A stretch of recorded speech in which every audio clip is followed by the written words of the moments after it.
Hi, friends. It's Reverend Patricia here for our Unity of Richmond East Bay Sunday lesson. And I am so excited, actually, kind of grateful and humbled, actually, to be teaching a lesson today from one of my very favorite Unity books. As you can see, I have lots of pages and notes and things in this book. It's one of my several copies I have of Lessons in Truth.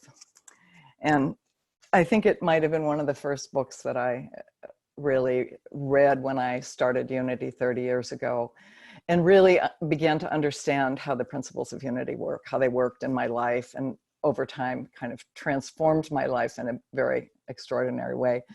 So I'm very happy that what we're going to be doing over the next 5 or 6 weeks is focusing directly on this book. Emily Cady was an amazing woman. She was actually a homeopath, and she lived previous century. And Charles and Myrtle Fillmore, co-founders of Unity, got to know Emily Cady because of their connection through other New Thought networks. They had a teacher, a mutual teacher. And Emily, though she was a homeopath, she was always using metaphysical principles in terms of the healing for her patients. And she started writing articles, and Charles and Myrtle Fillmore read some of her articles and asked her if she would actually write kind of a lesson book for the teachings of New Thought. Thus became the book Lessons in Truth. So it's really kind of it's like a basic primer. What are some of the, not just teachings, but deeper understandings of the truth as Unity knows the teachings of Jesus Christ. And of course now, it's really the teachings of so many spiritual teachers. It's that we can really embrace and hold for ourselves. So the thing that's great about this little book is the first thing she says is, so if you don't like something as you read this book, just kind of put it aside. Don't get yourself in a place where you start arguing with everything that I say, because you cannot put new wine into old wineskins. And that's just such a great awareness for us to have right now. I think about it not just in terms of the material that's in this book, but I think about it in terms of the times we're living in right now. We're in a very massive transition period in our lives. And while I think their teachings, even part of today's lesson, is going to be reflected for most of us who are sheltering in place right now, what she's talking about here in terms of the awareness of we can't put fresh things into old containers. We have to find new containers for fresh things, or we have to be even beyond container for fresh things. And I think that's part of what she's talking about. So I think for all of us who are now in these transition times in our lives, we have to hold what Emily Cady is telling us for our own lives, that we can't put these new ways of understanding ourselves, these new ways of coming together in the world and connecting, we can't put them into just the old limited thinking that we've carried along for years. We have to be willing to expand our awareness, to see where new ideas, new ways of showing up in the world, and this higher, newer consciousness can be active in every area of our life.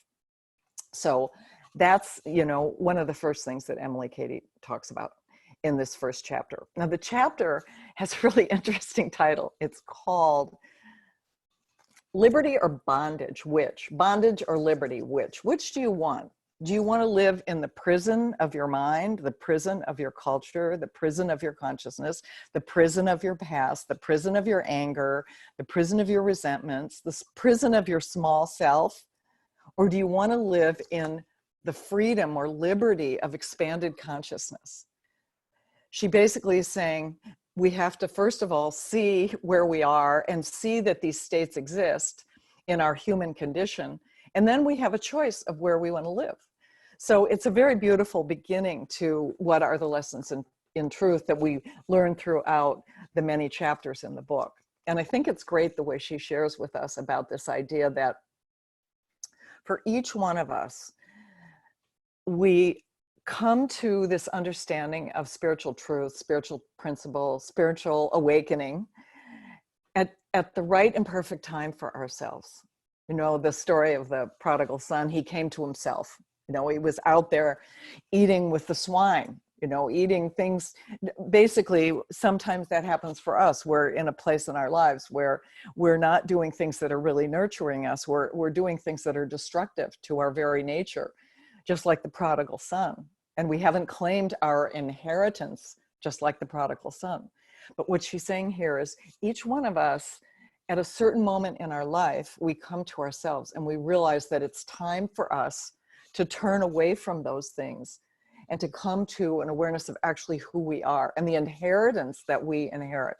As human beings, we have this divine inheritance. And that's basically the kind of the framework for the beginning of this book of Lessons in Truth. That we all have this opportunity to come to ourselves and to become aware, essentially, of the bondage that we've held ourselves in for many of us lifetimes. And that there are tools that we have that we will learn in the course of this study that will help us to move out of that place of being imprisoned or being in limitation consciousness and into a place of freedom and flow and love and grace.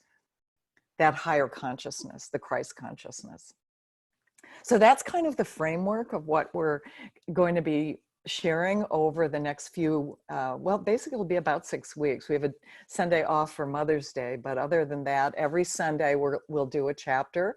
And then on Tuesday, we'll be teaching a class where everyone's invited to come, 1 o'clock Pacific time. We're going to do the next chapter. So this Sunday is the chapter on Bondage or Freedom, and on Tuesday, we'll be looking at Statement of Being, chapter number 2. You'll see when you go on the website, I've posted different ways that you can access the material in the book. If you don't have the hardcover of the book and you want to get the book, you can get that online and have that shipped to your home. You could also get free downloads of this book. There are many different organizations that have downloaded PDF files of this book, chapter by chapter. And I've listed 1 or 2 of them on the website that you can get. It's an old book, so it's in the public domain. It also is available on Audible. Any of you who might have an Audible account, you can listen to it. So there are lots of ways for people to access the material in this most extraordinary kind of old classic Unity book. So I want to just touch on a few of the things in the first chapter because it's quite an extraordinary chapter to really dig into. There's so many different kind of there are ideas, there are topics, there are different awarenesses that she brings to us in this book. But I want to touch on a few of them today. And then you'll have a chance, hopefully, to read the book, to listen to the book, and go deeper in your own life. And we can discuss more of that on Tuesday, kind of following up from Sunday as we move into the chapter number 2. We also have an opportunity after the service today that we'll have a discussion for those of you who are able to be with us. And we can talk a little bit more about some of the ideas that are in the book. So the thing that is kind of foundational for this whole understanding is the idea that most of us live in essentially 2 worlds. Charles Fillmore called it mortal mind. He called it carnal mind. You could think of it as people, places, and things, the things that we think of as real in the world, that are things that can be seen, things that can be felt with the senses.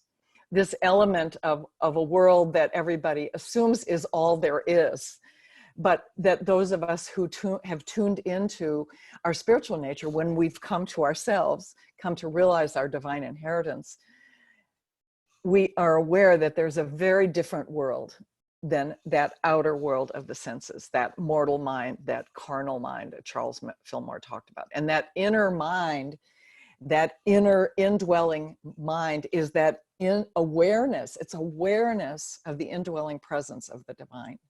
And the thing Emily Cady talks about, and I think, you know, this is one of those things that so many times we forget, is that we are made in the image and the likeness of the divine, that we literally inherit all the qualities of God life. And if we know that God is good, the creative energy of the divine is always co-creating for the highest and best for all, for the planet, for all of us, for all people, no matter what we're seeing in appearances. And certainly right now, that's a hard one for many of us to swallow.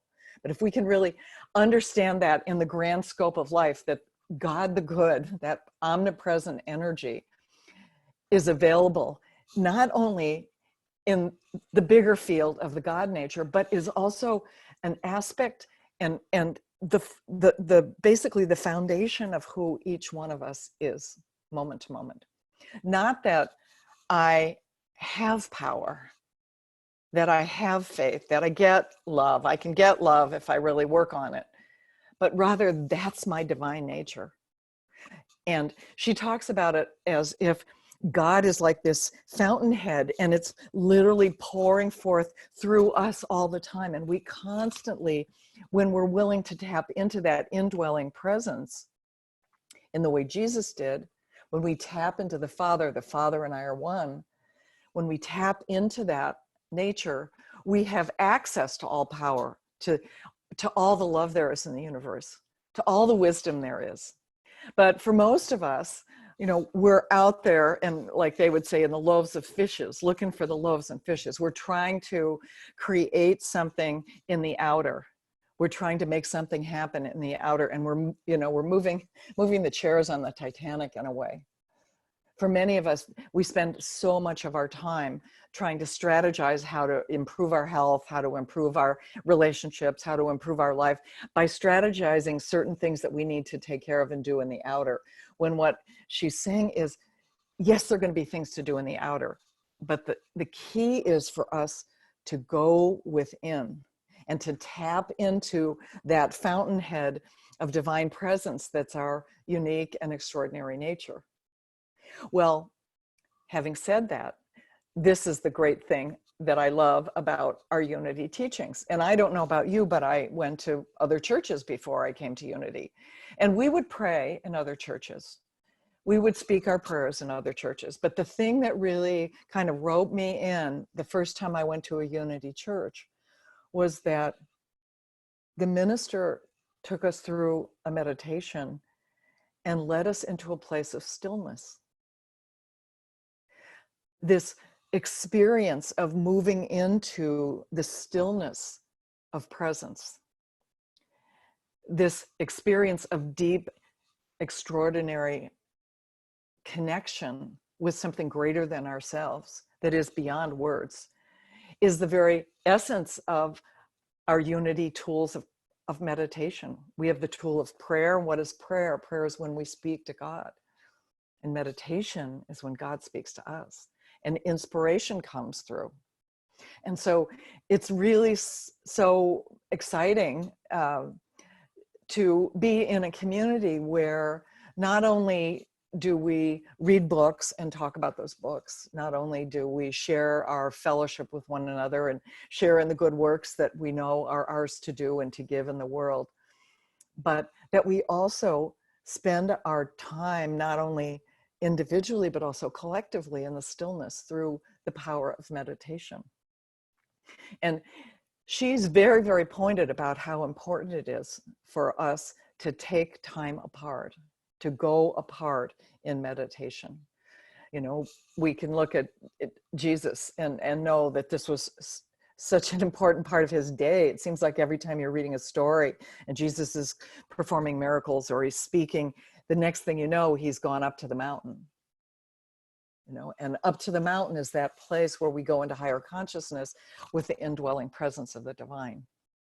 So this is one of the main things that in chapter number 1 of Lessons in Truth that Emily Cady is really talking to us about, saying, you know, whatever you do, don't waste your time on idle gossip. Don't waste your time energetically discussing things that don't really serve your heart and your soul or the heart and soul of others around you. Spend time going within. Take time to listen, to feel the inspiration, to access the inner wisdom, to access the power and the presence of the divine. So I love that so much about the book. So we'll talk about how we are inheriting this, not just the kingdom, but the divine nature and all the qualities of the divine become part of who we are. One of the things she talks about is that when we go into our time of prayer and meditation, and we focus on this divine presence within ourselves, we actually build up an inner power within ourselves. It's a really interesting thing. I'm just thinking about other teachings from Unity where I haven't really heard that specifically.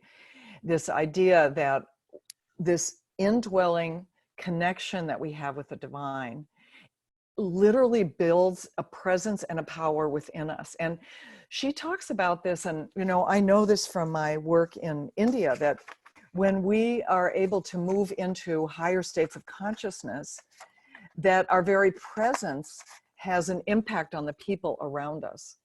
In the same way, if you think about Jesus, our elder brother and way shower, being in a crowd of people and being able to impact people by his very presence. This is part of what going apart a while does for each one of us. Excuse me. We become, we're able to literally spread this energy. I take a little break.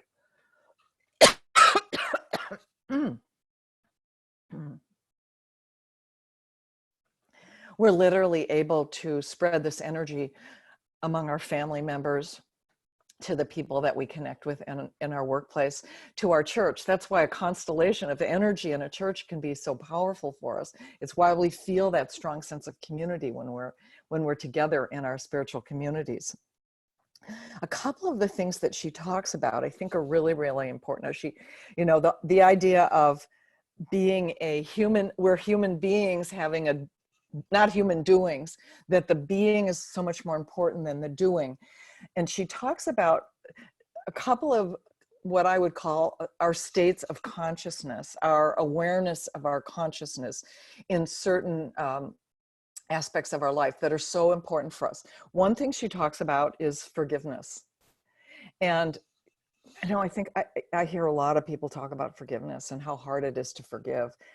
And what she says about forgiveness is this sense that when we're able to forgive, we're giving something up for something else. In other words, we're giving up that need to hang on to the story. We're giving up that need to continue to judge somebody else's actions as wrong. We're giving up perhaps even that feeling that we've been hurt for something more. Now, the something more can be you want a relationship with this person. You want a place of calm inside yourself so you're not carrying around these angry thoughts. But we're basically giving this up for a higher good in our lives. What happens though is, and this is, she uses this term, she says we have a false bondage. We have a false bondage to circumstances, to people and circumstances. We get ourselves entwined. The mind gets us entwined to circumstances and people, and it creates a bondage which is not the truth of who we are. So that's what she names it, a false bondage. She talks about the story of Joseph, who was sold by his brothers to go to Egypt, became a slave of the Pharaoh. And when his brothers finally came down there to basically rescue him, he said, you meant it for evil, but God meant it for good, because Joseph had such a transformation in this experience. And this is often the experience that we have when we're willing to let go of that false bondage that the mind has. The mind can actually grab onto something in a way that it can grab on not only to situations, when you think about, for instance, somebody hurt your feelings and you're going to tell everybody you know what a terrible circumstance it was. We create these belief systems with the mind that literally are not the truth.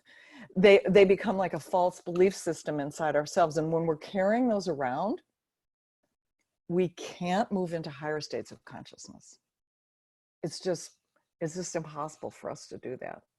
So part of what she's talking about is how important it is for us to basically look inside and see what's going on in the activity of the mind, to see what we're carrying around that we might need to give up for something better, for a better relationship with someone, for a sense of, yes, God the good exists all the time, for a sense of like all is well in this moment.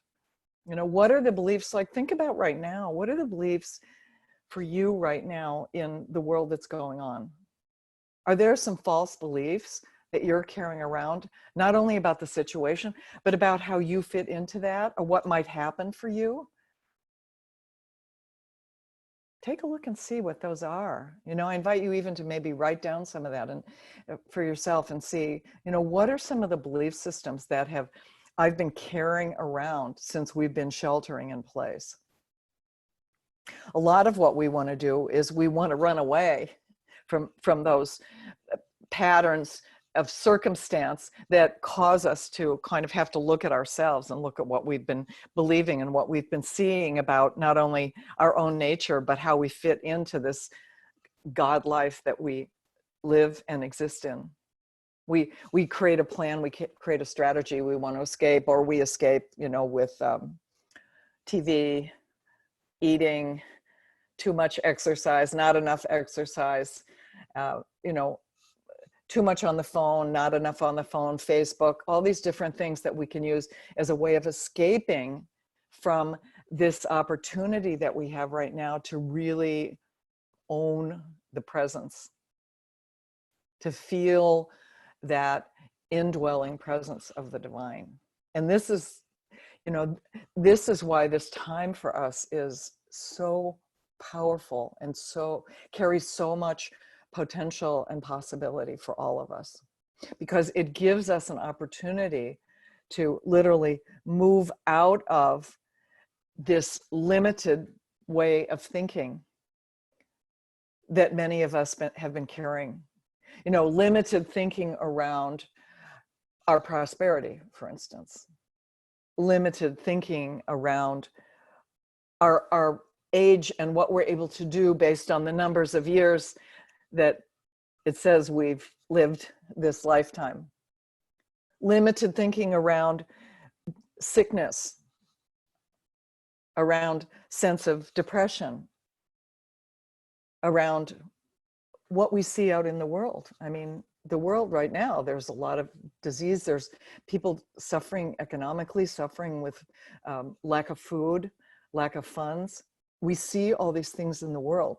And I'm not ever saying that we're not to take some spiritual right action in order to support and help those that have issues, or if we have those issues that we're not to reach out and ask for support.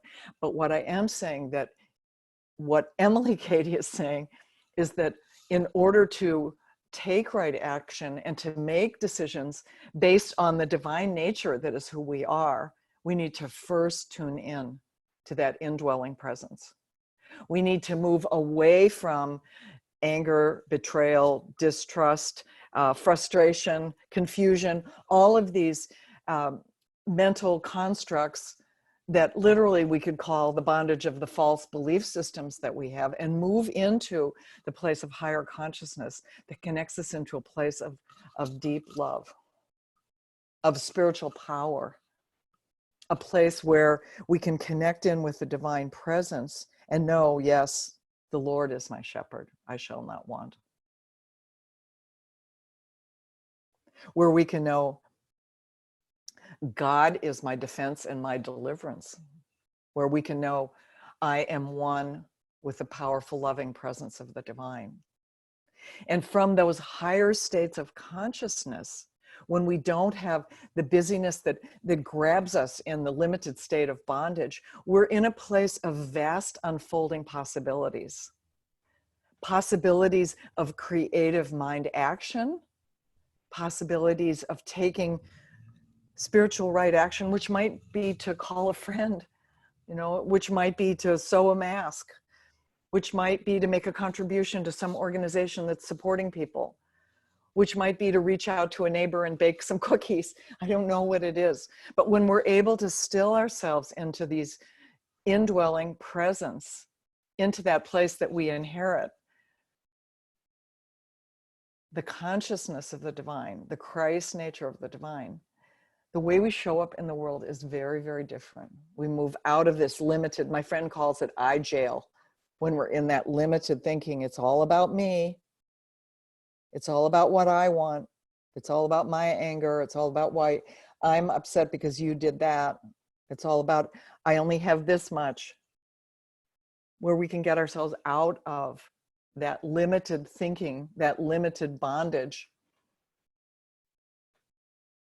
and move into the free flowing energy of the divine presence, that Christ consciousness, that higher consciousness that connects us to one another, connects us to the presence of God and the power of God, the strength of God, all the 12 powers that Charles Fillmore has talked about so beautifully.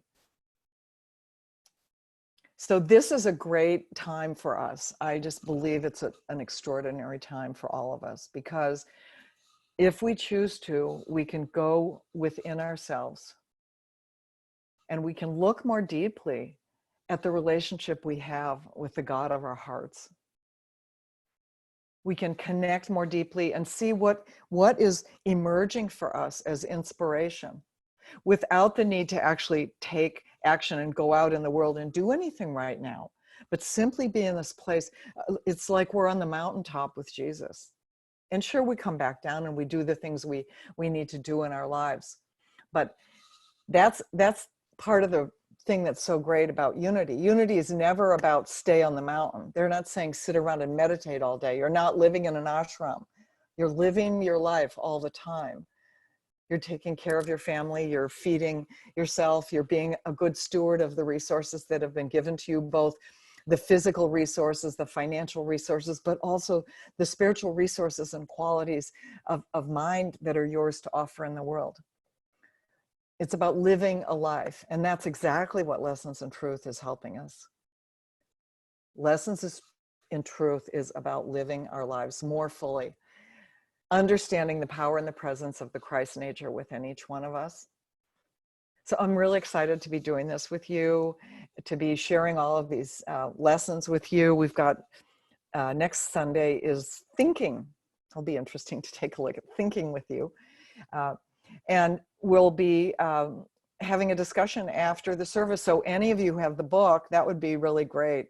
I think I'm going to be posting an audio file of this chapter on our website so that you can listen to it this week in case you aren't able to get your book right away. But hopefully many of you will join me on Tuesday at 1 p.m. It's the same Zoom, the church Zoom number, which is the church phone number. So you can get in there and call in on your phone, or you can use the Zoom, and we'll be able to have a good 45-minute discussion or hour discussion.